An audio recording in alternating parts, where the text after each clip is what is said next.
Good evening. My name is Christian Pisafi. I'm the director of this place, so welcome.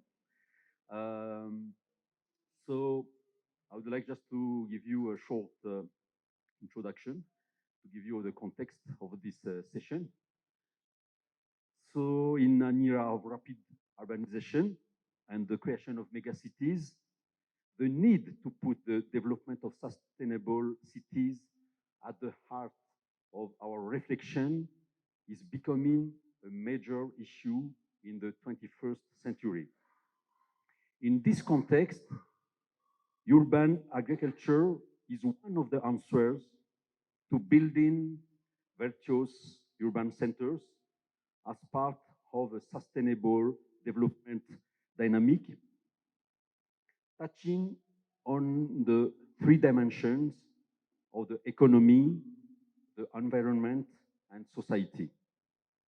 Thanks to our four speakers, we have the opportunity this evening to draw parallels between the practice of urban agriculture in two completely different countries, India and France.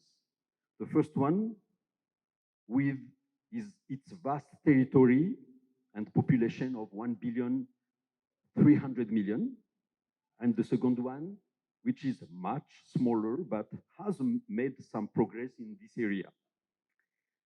Before handing over to the moderator of this session, Mr. Jagdish Krishnaswamy, Dean of the School of Environment of Sustainability, IIHS, I would like to thank all our partners who have made this event possible, namely the IIHS in Bangalore, thank you so much, and the French Institute in India, represented tonight by Arun. Where is you? Arun, thank you so much. Sir, the floor is yours. Thank you, Christian. So when we think about cities and urbanization, agriculture doesn't easily come to our mind.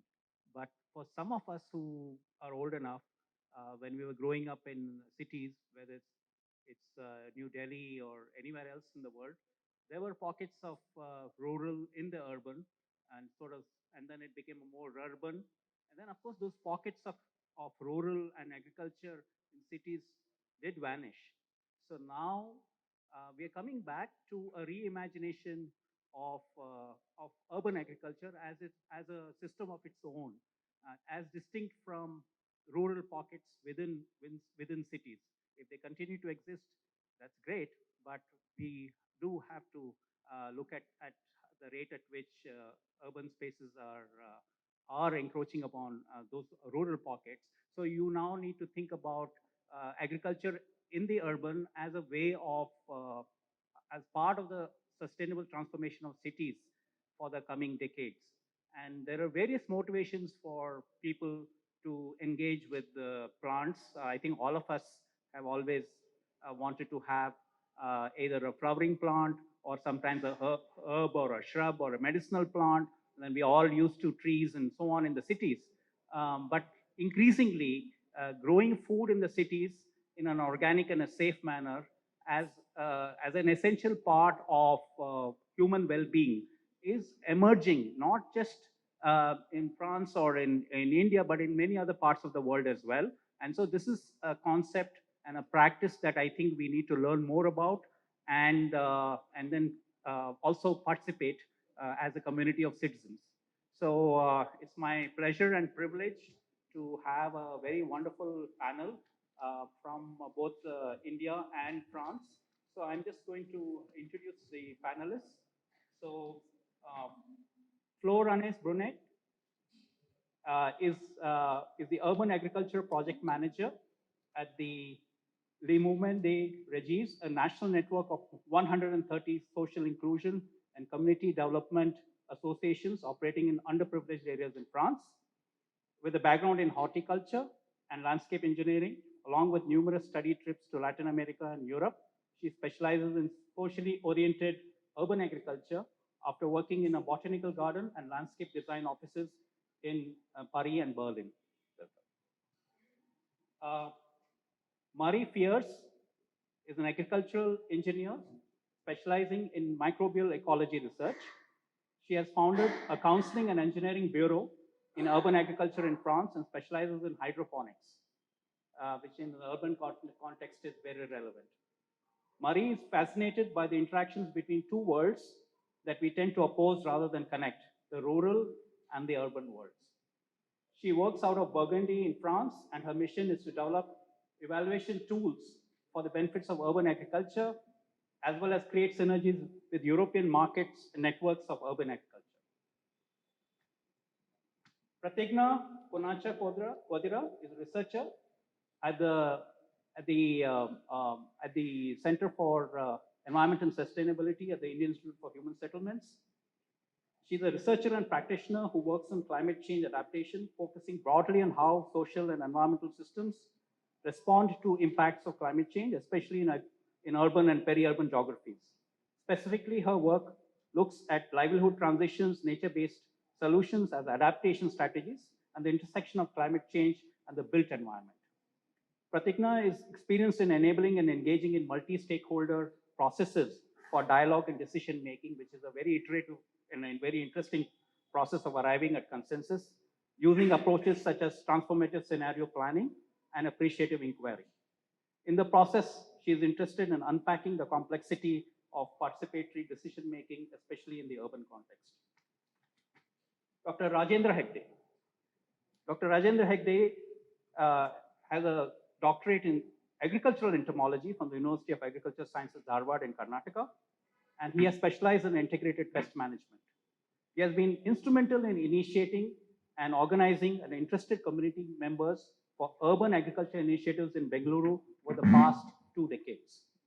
He has held numerous workshops and training sessions for making the urban citizens of Bengaluru aware about the urban ecosystems and the skills of growing plants for human well-being. So welcome all of you.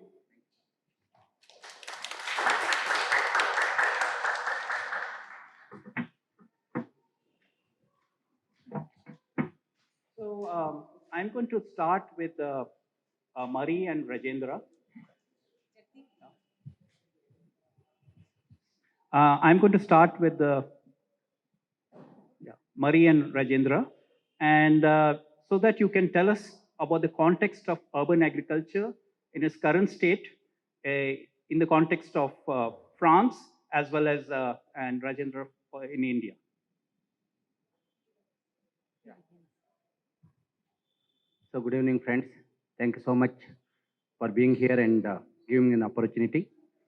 Particularly when it comes to urban gardening, we generally called as gardening, not farming. See, there is so much of difference between farming and gardening when it comes to Indian context. So such a vast diversity here. Basically, this started probably still in infancy, but I think yes. So maybe in last 35 years, there is so much of the interest towards urban gardening that what we are seeing in the context, the concrete jungles, that how can we have some kind of greenery around. It is more of green lifestyle, urban gardening as a green lifestyle practice as such. So it is not just growing some plants. Along with that, probably you have to convert the wet waste into good quality compost and add the organic carbon back to the soil, and probably use the at least grey water for gardening purposes. And of course, maybe developing, having some greenery around, maybe vegetables or different type of plants around. In this context, India, if you take South India as such, is more of urban gardening activities compared to North. There is so much here in South, particularly in Kerala, Karnataka, Tamil Nadu, Telangana, and of course Maharashtra a little bit. Of course, now of course in Punjab, there is so much of urban gardening activity, particularly in the school kitchen garden activities that is happening in Punjab. Orissa, there is so much nowadays is happening, and people are more aware. It is not that the urban population is not having the idea of gardening. They have plenty, but they are not doing because of many reasons. The one important probably lacuna what we see is the availability of the materials for them to practice. So, or otherwise, maybe when it comes to food crops, it is plenty available. Still, lots coming from the rural belt or the countryside. So they may not be in a position to see that it is an urgent need of having the maybe food crops in their maybe terraces, balconies, or in the whatever little space that what they have. The urban areas are highly populated today, but at the same time that the awareness on growing crops is not that much as of now, slowly growing, and it will take some time. Yeah, do you hear me? Yeah. Some words about urban agriculture in France. Since the 19th centuries, we had green belts of around cities, and vegetable producers were supplying the cities with fruits and vegetables, and they get the horses' manure to fertilize their fields. So this is one kind of first form of urban agriculture. And during crisis period, we saw an increasing number of urban agriculture developing in French cities, especially inside the cities where people were cultivating small plots in the cities to nourish their families during wars, for example. And during periods when everything was okay, we saw a decrease of urban agriculture. Since 2010 in France, there is a huge development of urban agriculture with different form, and we classify these forms in three main categories. The first one, we call it community gardens. It includes several forms of garden as hobby, and we have individual gardens, so people can cultivate on their balcony, on their terrace, but also in private gardens. And we also have a form like collective garden or community garden, where people are going together to cultivate and to learn how we grow crops, and also to meet each other. So this is a community garden with a lot of social activities. The second form is participatory urban farms. These kind of farms have a business model based on food production, but the main part of their business model is based on they organize events, they organize visits, workshops, catering, and a lot of people are coming in those farms to meet each other, as volunteers. And there is also agricultural activities and social activities. This is in between, and we have a lot of hybrid forms of participatory urban farms. And the last category is specialized urban farms, which are based on agricultural activities, and their business model is based mainly on food productions, and they don't open it or they have few visitors in those farms. We can see that urban agriculture use various cultivation techniques. The main techniques is open ground gardening or farming, but we also have hydroponics and aquaponics. That is, those techniques are developed especially on polluted soil when we can't cultivate on open ground. We have soilless cultivation techniques, and aquaponics combines fish production and vegetable production in a closed loop, and it's very virtuous cycle. So it's for educational in an educational way, it's very interesting to learn how aquaponics works because it's like an ecosystem. And at big scale, it's difficult to cultivate by aquaponics inside the cities because of strict regulation and yes, water is very heavy, so we can't put it in on a roof or somewhat. We also have a lot of microgreens production, mushrooms productions, especially in the basements, because it can be cultivated on artificial light with LED lights, especially microgreens. Mushrooms don't need so much light, and we also have chicory production in basements, which is a crop that don't need light. So it's very interesting to evaluate the basement of the buildings. We have some animal husbandry, but it's also very it's pretty rare. We have some poultry inside the cities. It's for educational. It's an education. It is an educational objective, but we don't eat so much meat from this kind of animal husbandry. And the last form is the bio-waste recycling, which is increasing because almost every garden and every farm has its own composter or somewhat, and people bring their bio-waste to the farm, and they can also get some compost for their own crops.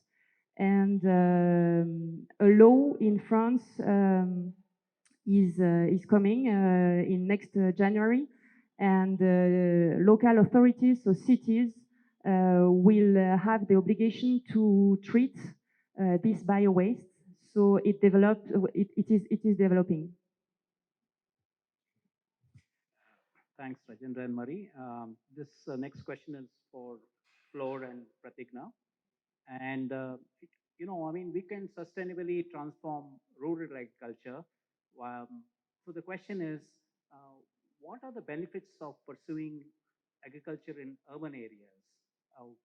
Because this is, I think, something that is sometimes could be a bit of a puzzle for many people who are in the area of urbanization or urban studies or even practitioners, wondering why we are talking about agriculture in the city. And so what benefits will this give us for in the city? Yeah, I could go first on that response. But before I start, I would just want to say that my reflections on this topic is actually coming from a 3-year-long project that we did at IIHS. It was a research project called Urban and Peri-Urban Agriculture as Green Infrastructure, where we tried to understand, what are the sustainability and well-being outcomes, very much related to the question of, what are the benefits and what are the outcomes of urban agriculture, particularly in 2 cities in India, that's in Pune and in Bangalore, and in Tanzania as well. So my reflections are basically coming from that. So to understand the outcomes of urban agriculture, I think the first question to ask is what is the motivations of urban agriculture and why are really people motivated to do urban agriculture? And I think the answers are many. So while many people think about the health benefits of, growing your own vegetables and food, not so much food crops, but definitely herbs, vegetables, fruits in your own backyard, knowing very well what is going into the soil, what kind of water is being added to them, and therefore knowing the nutrition that comes out of those plants. But also awareness around, what are the biodiversity benefits it has? How do you encourage then having a lot of bees and butterflies in your garden, what are other pollinators, insects that play an important role in the ecology? But also things like, if people want to recycle their waste, especially their wet waste and organic waste, urban agriculture becomes a way of doing that. So what we've seen is three things go hand in hand, and different people enter these things through different ways. One is urban agriculture, the act of growing. The other is the need to compost, to recycle your waste. And the other is to manage your water, manage your wastewater. So these three things go hand in hand, and different people enter it in different ways. But what we've seen is ultimately they all sort of become a cyclic thing. So if you're growing, you're also composting your organic waste, which then goes into your garden. You're also using your treated wastewater to, water your garden and things like that. So there are multiple outcomes, definitely for sustainability and well-being. For sustainability, things like waste recycling, reducing the amount of organic waste that goes into the landfill, and therefore having a climate action around it. Some people thought that having, roof gardens on their terraces uh, decreased the amount of heat they felt inside their houses. So definitely the perception of the reduction of heat was to the order of 3 to 4 degrees. But in reality, when we did some experiments to actually calculate, it may have been about 1 or 2 degrees, but just the perception of a higher change and therefore a behavior change towards using less air conditioner also contributes to climate action in that sense. And in terms of well-being outcomes, I think the benefits were many, including, feeling happy about seeing your garden, growing your own food, feeling a sense of having nutritional and food security, especially during COVID, when a lot of people did not have access to fresh fruits and vegetables. Um, and even an aspect of material well-being. Although not a big deal in urban agriculture, there are many new enterprises that have come up as a result of urban agriculture, and where people are actually setting up enterprises, making profits and economic benefits out of it. Yeah, so let me stop here. Yeah, because it was so complete. What's good is that we agree and we see the same benefits of urban agriculture in France as in India. And what's really interesting is that it's a really good way of entering the project because it's diverse. You can come if you want to meet people. People are coming to urban farms because there are events. So the social and to interaction function is really important. But it's also the nurturing function that can be important, especially in crisis times and for poor people in France. So that's really a huge function we can see. We often speak about multifunctionality. Urban agriculture, that's the good part of it. It's the multifunctionality and also the circular aspect you spoke about. So also the environmental benefits are really important and what we can do with all waste. So we use the waste and then it becomes soil and then it can be used in urban farming and then you grow food and then you're also happier because you're proud because you grown your own food with your neighbors. So it's really like you can do a lot of things with one entry and it's also really important to meet people, but also to educate.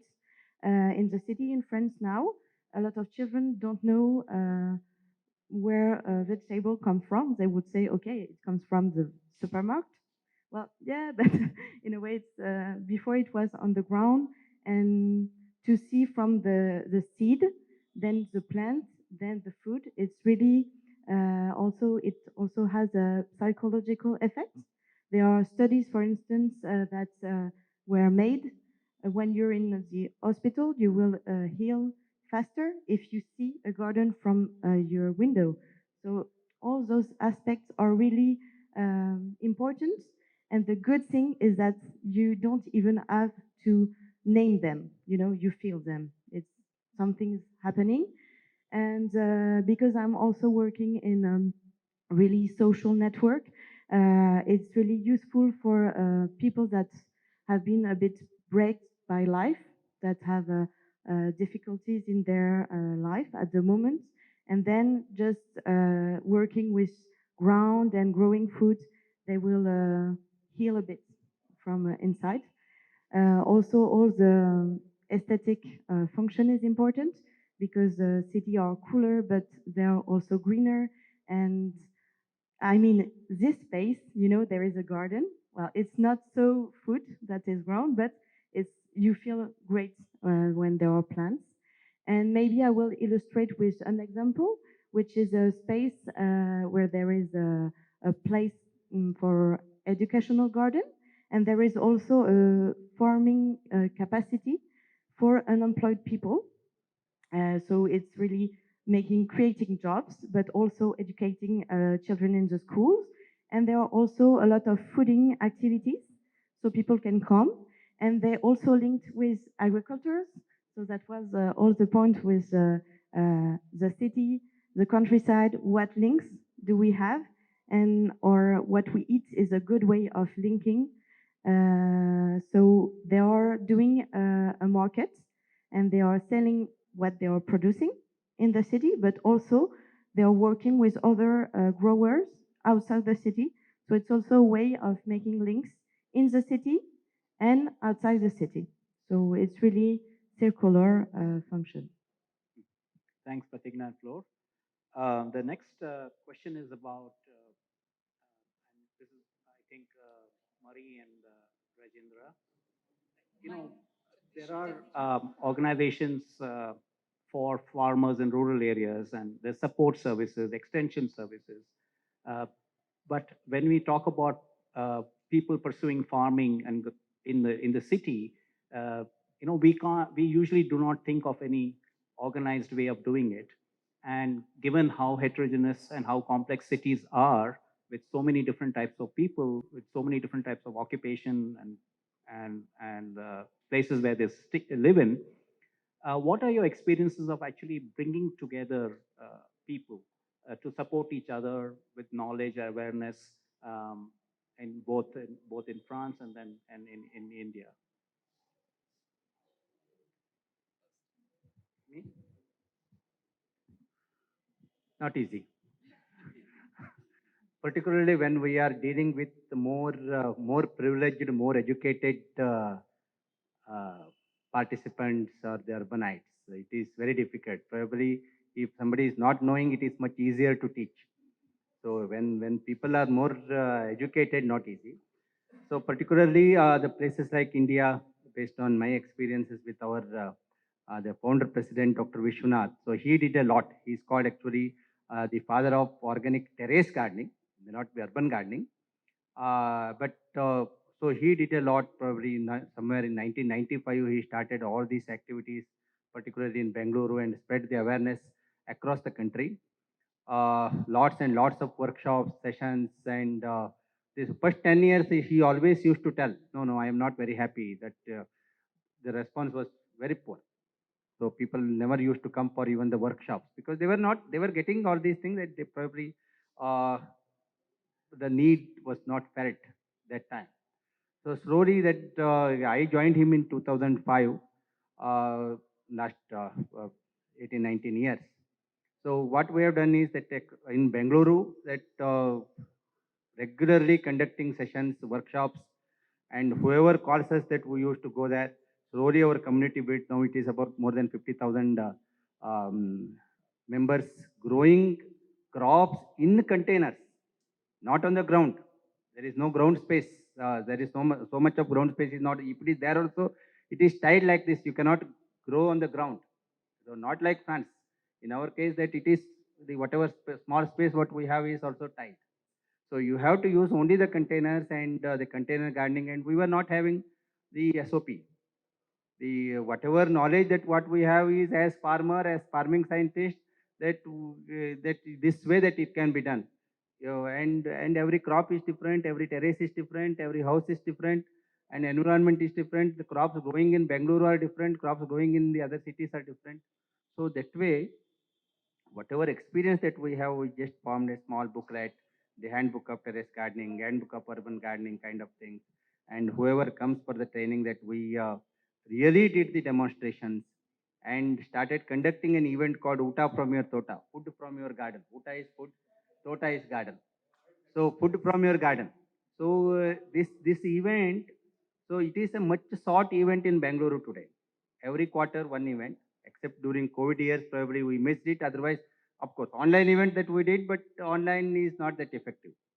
But otherwise, in the event, you will have demonstration, regular terrace garden display there, and the information, materials for gardening, and of course the maybe different type of workshops which are related, maybe composting, safe grey water practices, the particularly for children, youngsters, that kind of workshops. Then people slowly started getting in. The same is happening other cities as well. So national seminars that we conducted, so the sharing knowledge across the cities, and we also traveled a lot, and this way that slowly that it happened. So many private entrepreneurs came in. Otherwise, that it is easy to tell, do like this, do where is the material available. So to bring in so many entrepreneurs today, my friends are there here that they have put up the stalls. So they are all otherwise basically engineers, and passionately they practiced urban gardening and learned so much in the process. So and they know today that these are all the crops which can be grown in Bengaluru. These are all this is the growing medium. This is the requirement. These are all the insects coming in different life stages of the crop. These are all the diseases coming. What are the natural remedies? They're not even probably hydroponics and other things are coming today nowadays. Even in Bengaluru also, but we did not promote because we know basically that hydroponics and other things need lots and lots of synthetics. Not easy to practice hydroponics with naturals. So that's the only reason that we were maybe little bit extra orthodox. So may not be required in urban gardening context, but we were say the food what you are growing is safe, has to be safe, it has to be functional. Why not the simple practices that what you can practice in your household? So that way, the as I said, it is not easy now, even now also, but slowly that the people are aware, people know, people are practicing, and gardening is owner's job. It is not that we have to get somebody, a nursery person or gardener will come help us. Then it won't work. So that way, I think we have to look at that angle. And when it comes to Indian context, there is so much that to learn. And the day that we all uh, start practicing, put your hands in the process, then it is much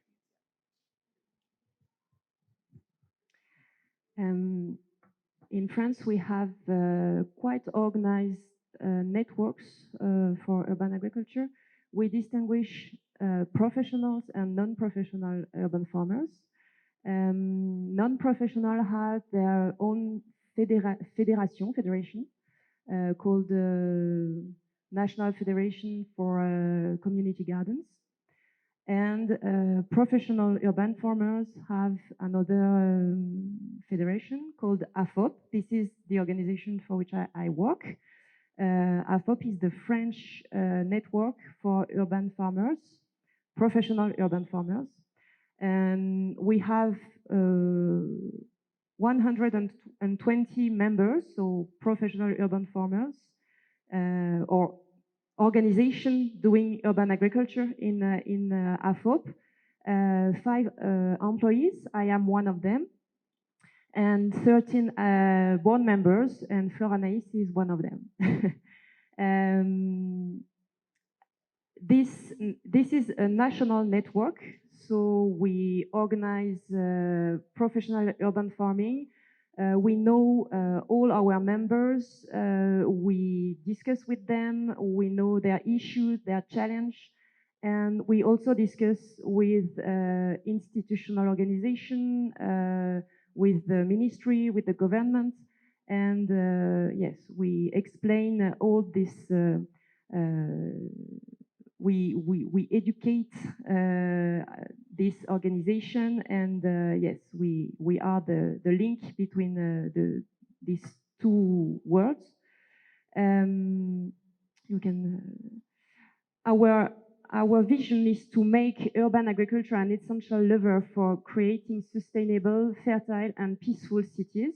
So we saw this all this overcome of urban agriculture. And to achieve this vision, we have 3 missions. First is to federate urban farmers.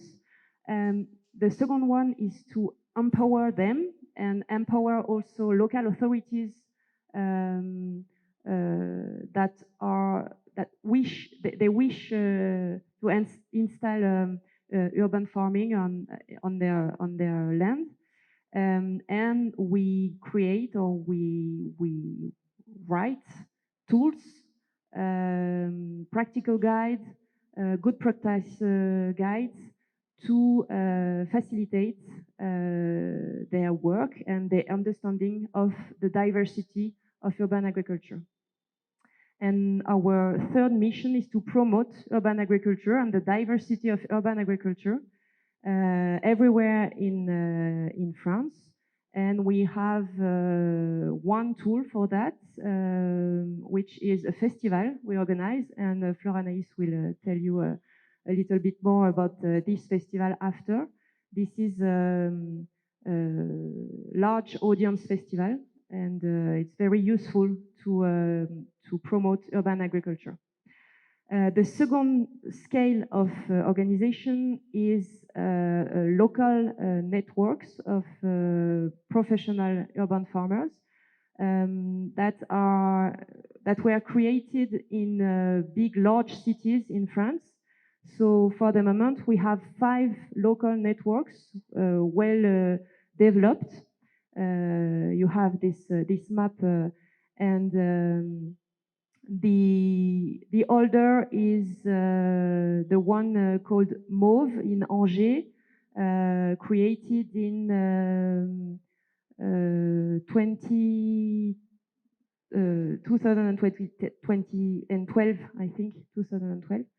And the last one is Réfort, which is the network in Paris region. And yeah, this is a very interesting scale to federate local urban farmers. And then we have a lot of communities, of individual communities, which are organized and facilitated by companies, or they are organized by themselves, and they deal with their garden, and they cultivate together. But we see that the communities are last for long term when they have a facilitator, a professional facilitator.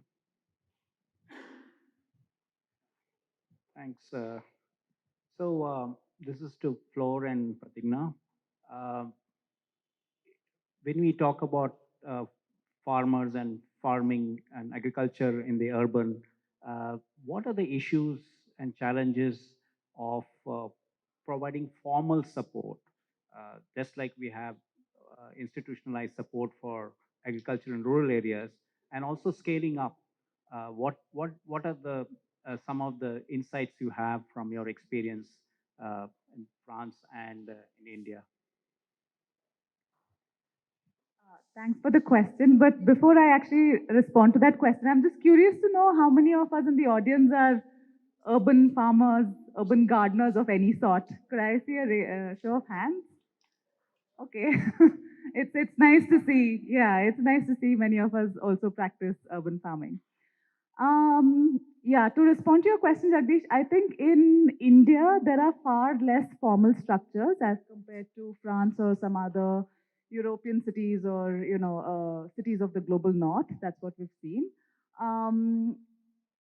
We don't really have any structure that formally supports, at least from the government side.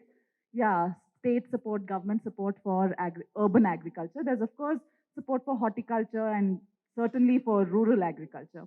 But having said that, our study also showed that there are multiple entry points in terms of policies which we can leverage to sort of enhance or mainstream urban agriculture. And this can be done at different scales, right from the national level, like policies or programs at the national level, right up to the city municipal scale. So if we think about, it may not be a policy around urban agriculture directly, but if we think about the National Health Mission, which is run by the national government, we know that urban agriculture has many benefits for health. And we also know that there are many national programs that support pregnant women, lactating mothers, young children through the ICDS programs, or many such national programs. So there are opportunities where we can sort of have lateral entry for urban agriculture, having a small agricultural plot in your Anganwadi, which will then ensure some amount of nutritional security for the children who are going there, or having a plot on the terrace of all state government buildings. So there are multiple ways, and the other interesting entry point we can think about is through the education department. Now there is more and more a need that is felt around building environmental awareness, as you were saying. So children don't really, if children knew the importance of agriculture and biodiversity and soil and all of that, through their education, it is more likely that they will take it up. So thinking about school curriculum where you integrate urban agriculture as a part of learning could be one of the ways to mainstream urban agriculture. So like this, the figure that you see here is basically a study of multiple sectors and at different levels and different policies that we can actually leverage to mainstream urban agriculture. So I leave it at that for folks who are interested. There is a small action agenda in one of those sets of books there that you can look at, and we've spoken a little more about policy integration of urban agriculture, which you might find interesting. Yeah, yeah, it's true because we've seen the diversity of urban agriculture. It's crossing a lot of policies. So always the question is to whom you're going to speak, because it's a bit of agriculture, so it's a Ministry of Agriculture, but it's also in the city, so it's all the urban policies, and the educational and social aspects are really important. So it's also another ministry. So what we have to do, and we are beginning to do, is to make the different ministries working together. So that's like huge. But yeah, so we have to speak to every one of them. But yeah, in this slide, that are tools we created or things we are trying to make with different objectives. So the first one, Mary spoke a bit about it, is to promote urban agriculture, and it is really it's both really for citizens. So it's an event we've been doing in 40 cities the same weekend. So it's really huge.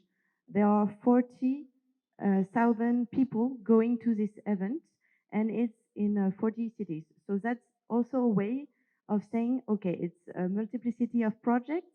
A lot of these projects are well known, but only in their districts. So that's a way of making them more visible at a national level. So that's great. And I've seen in the video there that you also have a lot of things. And we've been in India here today in Bangalore, but we've been in Delhi, we've been in Hyderabad and in Trivandrum. And these are small projects, but we have to see more of this. And so that's a good way of making them more visible. And also after, when we go to see a ministry, then we can say, okay, look what we can do, look at all those projects, and at the level of the cities, the projects will know each other's, because if not, they're really in a local dynamic, and they don't even know often the other projects in their cities. So that was the first tool we have. There is also an urban agriculture observatory, and really I invite you to go on the website, because it's a good way of knowing the project, and also for us to collect data. So the same, then we will have data and say, okay, it's this is a type of job we have. This is what we do, what the project are doing, and it's data. So we know what we are speaking about, and we have something more than examples. So there is what is happening locally, which is very important, case studies. There is what we can do at the national level, and this is also a mean, it's a new mean we have, that is a national network for cities. So because cities are, every city in France now has a urban agriculture policies, well, not all, but a lot have. And urban agriculture is really contextual. So it's not the same urban agriculture project in the different cities in France and also I think in India. So it's really interesting to know what's done in other cities, not to do the same because it's not the same city, but to have ideas, to share experiences.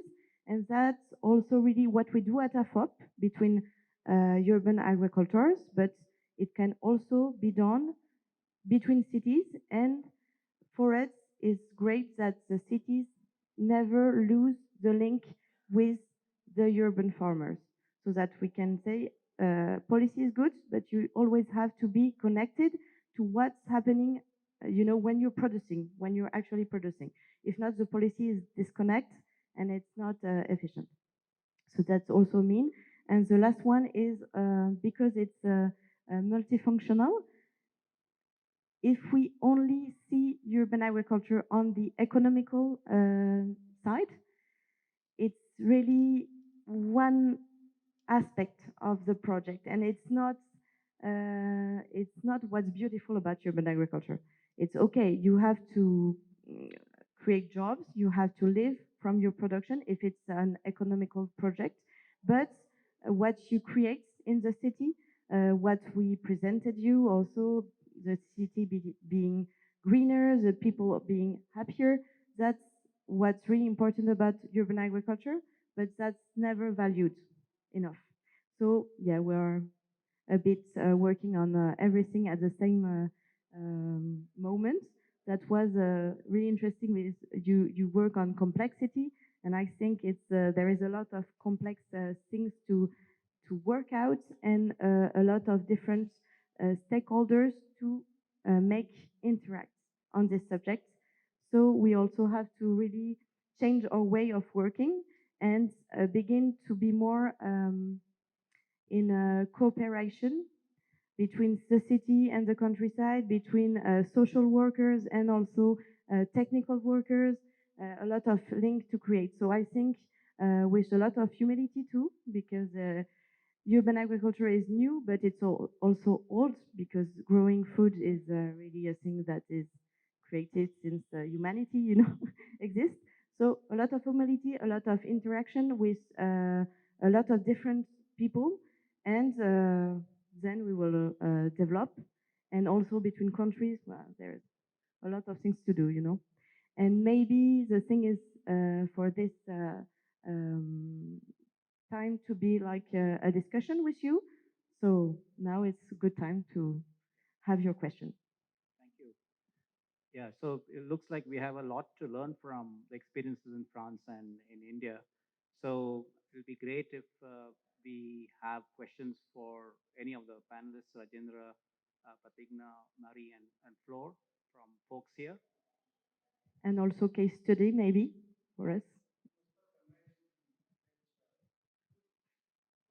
Really need it, but I must just congratulate because Alliance France promoting culture. Agriculture is also a culture, actually. And one advantage of urban agriculture, you're mixing the old culture with the new culture, new things that are developing in the IT world in Bangalore.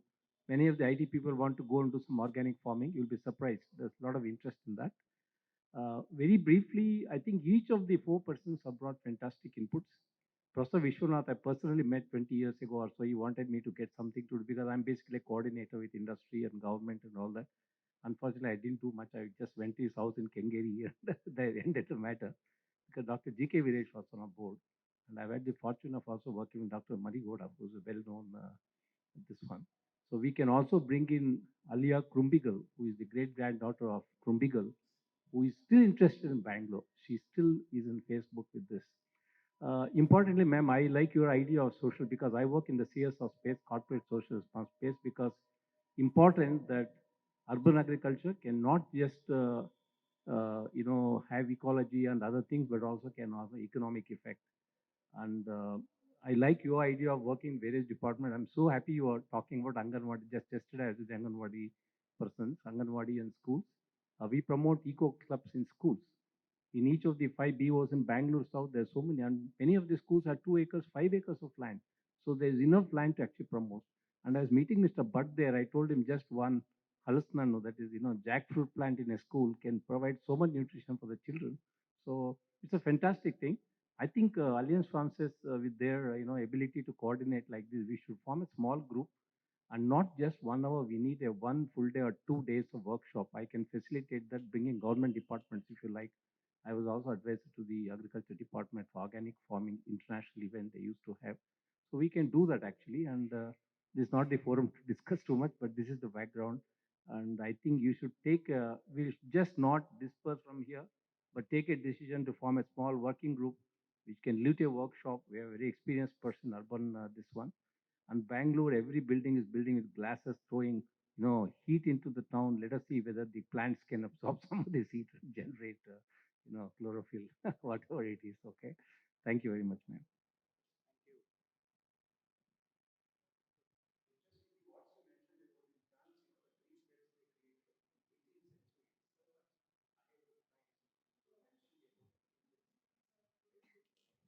And I just wanted to react on the educational aspect because now in France, we are transforming the schools playgrounds and making a more like a garden. So because it's so important. So I think inside the school is really a good, and the belt, yeah, also really a good way. But because the city is growing, then the belt is integrated in the city. Well, thank you so much for the inputs. It was great to hear, and I hope that the initiatives of the South will feed the initiatives of the North. I have a two-pronged question. It's I think you've highlighted the fact that in terms of economic outputs, it's not the priority of urban agriculture. So I'm wondering if, in your mind, I mean, do you see it become a priority, and if it becomes like profitable or it actually can feed local urban populations, is tech the answer? I'd like, yeah, if you can maybe weigh in. That's one question. You have two, or you have first one? Okay, maybe I will answer, and then if you want to complete, there are economical projects, but in France at the moment there is a little project that are only economically living on their production. The economical levers are more events creation, also advising cities. So it's not only food production, but also I think maybe it's not the same in India because our cities, as our country is smaller, so maybe you will have enough space to make it more efficient on the production and economical function. And the other about low tech, high tech. I think now, but I also have a really social approach. So it's, and in France, we are also into producing food in ground because of our landscapes and our history. We are more focusing on low tech. For instance, in the network I'm working with, we had such project on composting, and we created activities on composting with machines that are really costly. And it was at first, okay, it's really nice, and we can scale up and create jobs, and it's true, we created those activities, but then what do you do when the machine isn't working? And then you're also dependent on the enterprise that sold you the machine. And I think with low tech, you also can do a lot, but you have to make it in an efficient way. So permaculture, we've seen, is a good way of making it. There is a lot of, you can grow stuff with technical support, but I think in France, technology is not always a good solution, but it could be.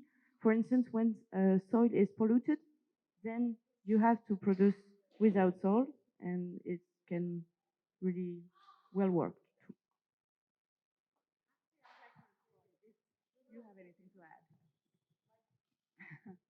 So actually in India, I think there is a good opening to make this an economical proposition as well, and we're already seeing it. There are a lot of the landscape of entrepreneurship around urban agriculture using tech is a growing field right now. So there are two aspects to this. One is, of course, creating livelihoods. So many of the enterprises that we spoke about, bringing in, hiring migrant workers, especially those with a little bit of agricultural background. They would imagine that having a little bit of an agricultural background is an advantage in urban gardening, although that might not always be true, because when you're intensively gardening in small containers, it's very different from growing on the land for large scale agriculture. But somehow there is that association, like something growing will also work here. So there is a big aspect of providing livelihood for migrants and low income groups, and make this a livelihood opportunity. The second side of it is leveraging technology in order to have these agri-tech businesses, and that landscape looks like you may have a lot of platform based enterprises where for instance, the live food company is one of them, or like there are so many examples where you order for fresh fruits and vegetables online, and they will be able to tell you where they are sourcing their fruits and vegetables from, what kind of inputs have gone into it, what is the nutritional value, what is the source, all of that. So the urban consumer is becoming more and more conscious about what they are consuming and where they are getting it from. And that is the market that these kind of businesses are really targeting, using technology as an enabler. This is a more organized sort of a sector, but there are also unorganized, smaller, informal sectors where, there are apartment groups coming together to form a WhatsApp group and liaising directly with a bunch of farmers in peri-urban areas to say, look, this month we want these things. Can you grow it for us? And they will say, okay, we're growing these, and they have direct connection to the consumer. So it's a direct farmer to consumer sort of a connection through technology, like, even low tech like WhatsApp or, like things like that. Yeah, so it's interesting. There's a lot of investment also, all these angel investing and, um, venture capitalists putting in money to such agri-tech enterprises. And I think there's a huge growing market around technology and urban agriculture interface. Rajendra, you want to say something on the low tech and high tech aspect? I will put it to Krishnakumar. And just on this subject, I totally agree. It's if the tech is to connect more and to sell more, and it's of course it's really useful, and it's really it's in the way you produce. I think it's more complex, but it's also it can be useful to follow exactly the amount of every nutrient that are getting to the plants. But yeah, connection, logistic, it's really the tech can really help. Yeah. So when it comes to urban gardening, it is purpose first, profit next. So for that reason, I am just putting it to Krishnakumar.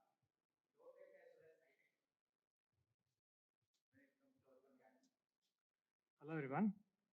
Yeah, it's an array, I would say. There are a segment of gardeners in the urban who are basically from the bringing it from the basics, right? They want to reuse everything, so they don't see it as an expense, right? They will try to reuse whatever they have, maybe old bucket, broken bucket, maybe some other container, maybe they are composting at home. So this is how they see it. There is an extremely other end. There is a segment who have taken wellness very seriously in their life, right? It could be both body and mind. And when it comes to body, it's about what you eat, right? And in this context, they are ready to invest. So recently I did a huge project, terrace garden project of 1,000 square foot area. Just 2 days ago I completed it. The budget was 4 lakhs, right? And they need class infrastructure. They don't mind spending there. So we have fiber raised beds, and then we have trellised standalone systems, automated Wi-Fi enabled drip irrigation system, and an aquasave feature which is unique that we provide, wherein we even collect drainage water, which is compost tea, the excess water that is out of the beds, and then we make a provision so that they can collect it at one point and reuse it next day, right? Because 30% nutrition is leaching out with water that is going into the containers. So these are the three segments that I could quote here. And there is in between people who are ready to spend, but they cannot see it as an investment for their life, but they're ready to spend a little bit because they need convenience. So even the technology like drip irrigation is one of the most commonly used technology, so to say, and varieties of containers. And then comes insect net, polyhouse, climate controlled systems. So it goes like that. But I would say in an urban farming context, within a domestic premise, they would be an overkill because the smaller the area, difficult it is to control, and the price exponentially increases. So it may not make sense in a very small areas, but definitely it's saving excess water and nutrition that is draining out. And drip irrigation are the most commonly used technology. And now CCTVs are coming. So coupled with CCTV, you can control your watering remotely wherever you are in the world more accurately. So you know when it is raining, you know when it is too sunny, you can see the soil whether it is dry or not, and accordingly you can administer water at will. Thank you. Cities or whatever. What was your experience, and did you, can you tell us a bit more about what differences you felt by what you were doing in France and what we're doing in India? And one more question, you said about children.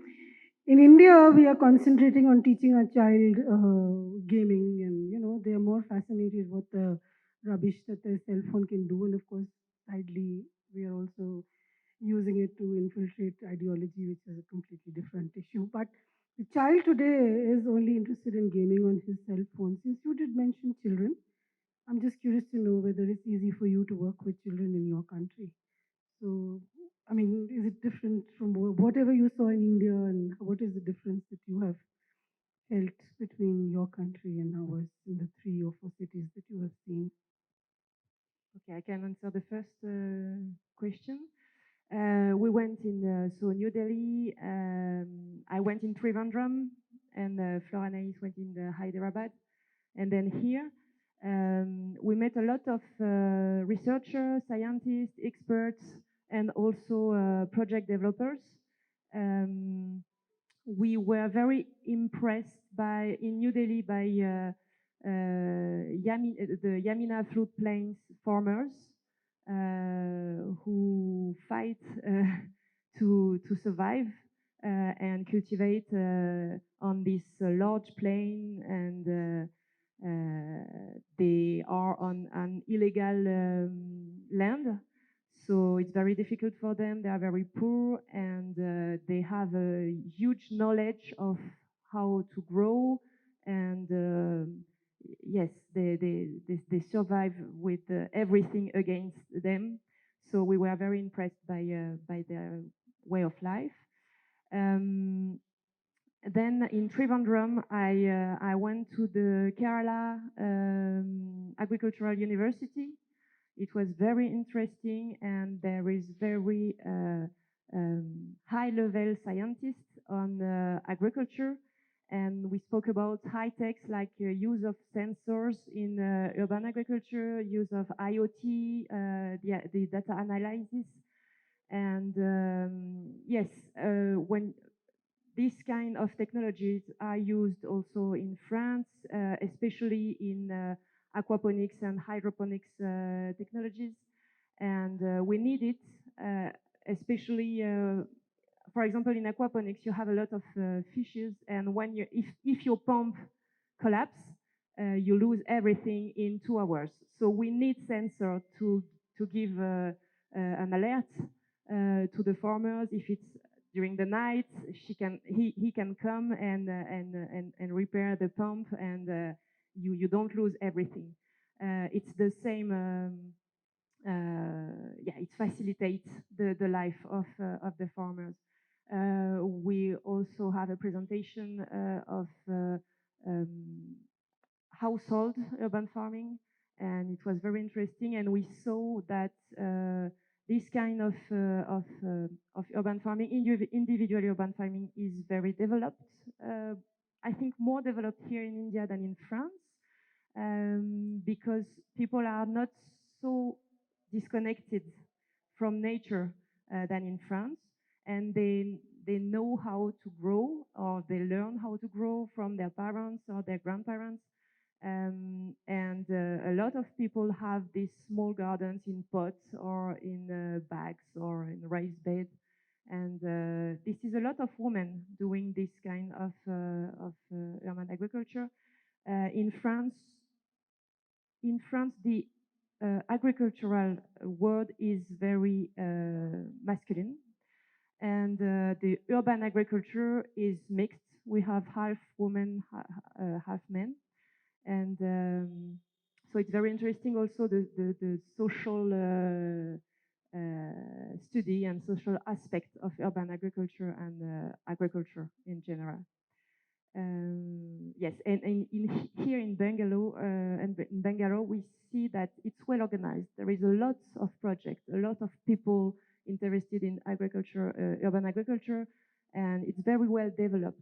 And we are very impressed by the yes, all those initiatives in Bangalore, and it looks like yeah, it's almost we are very close to what we can have in France, and yes, so we are.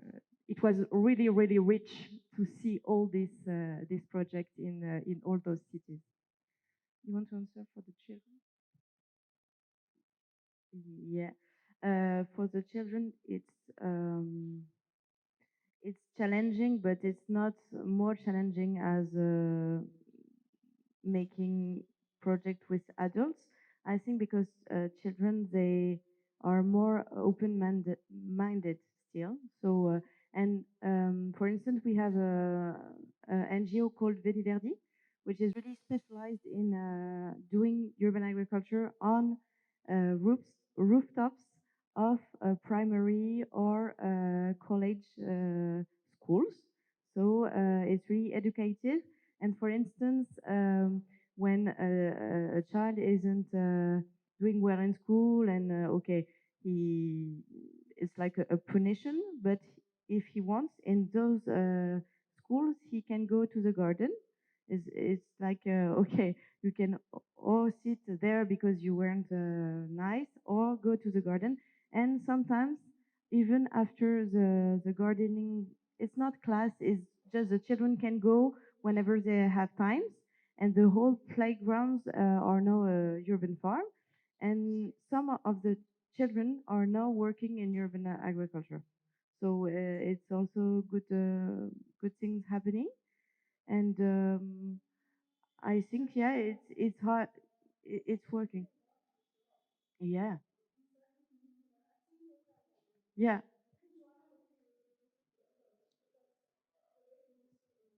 yeah. You've been in the site, yeah. You, so that's really interesting. And also what struck me, maybe to complete what Mari just said on what we learned here in India, is sometimes it was just like, oh, it's like in France.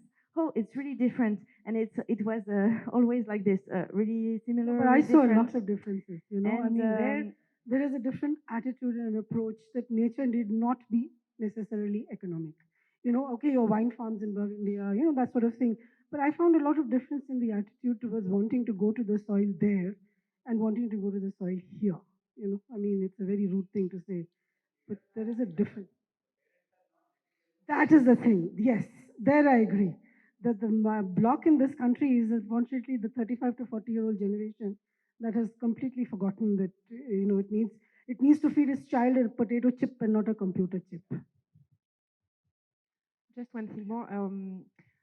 In France, every child goes to the swimming pool to learn how to swim. It's a question of life or death, and we wish that every child go to a garden to learn how to grow. It's a question of life or death. So we wish that for the future. Thank you. We have almost run out of brief question and brief answer from the I'm Dr. Prabhagar, worked for Sunrise Group for 33 years. As a humble, this one, after my retirement, I have created an urban garden. You too. So 7 into, it is possible. And Madam was telling about children, motivating children. When I was working in Sunrise Board, we have motivated, we have a campus at BTM level. You know, BTM, highly polluted area. Where there also we have motivated children by naming them. We have asked them to plant papaya, guava plantations. They have very well cooperated. As you said, they have taken the garden waste from their end every day.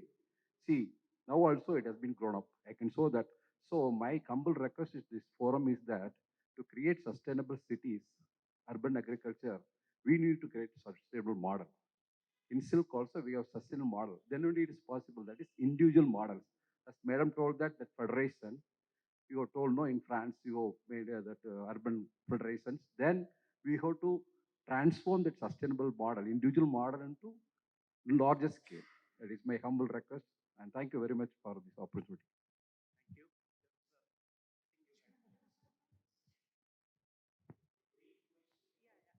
So you mentioned IoT, aquaponics, and aeroponics and hydroponics. So I know that has been developed in India and France, of course. But I wanted to know how the availability of these plants or like crops in our common markets, both in France and India, because I have not personally seen crops and plants that have been grown by these means in Indian markets. So I just wanted to know both, views.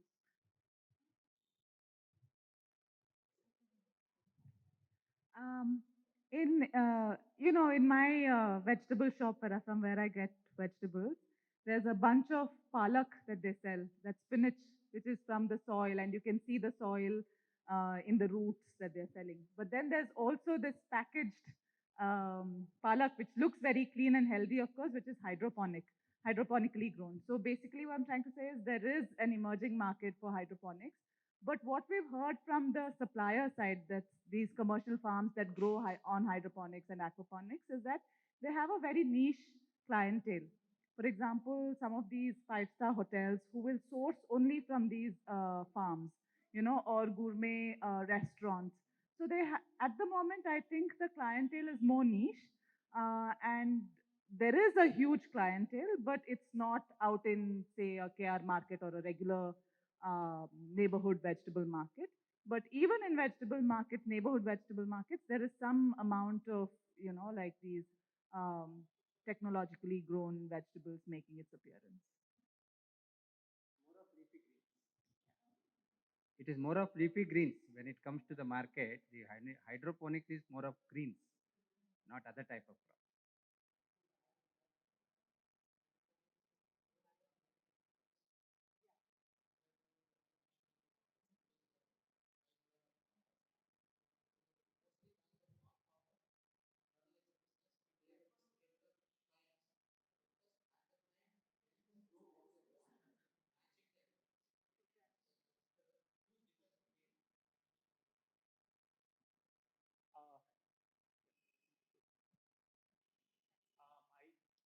Very brief, very brief. Sorry that my name is Dr. Petikam Srinivas. I come from Bhubaneswar, Odisha. And we are going to start urban horticulture in Odisha. It is from some small project funded by government of Odisha. So I got information today morning only. I came running, but I got very late. So I need the help and support of the community out here for developing some rooftop gardens and urban horticulture in Bhubaneswar and 4 other cities. Actually, we are going this movement in 5 cities of Odisha. and I would be highly benefited by experience and outlook of all of you here. So I'm looking forward to that. Actually, I got, because of the Bangalore traffic, I got so late. So I'm at the Fagans. I'm sorry for that. But I would definitely would like to interact with people and get some help. Thank you very much.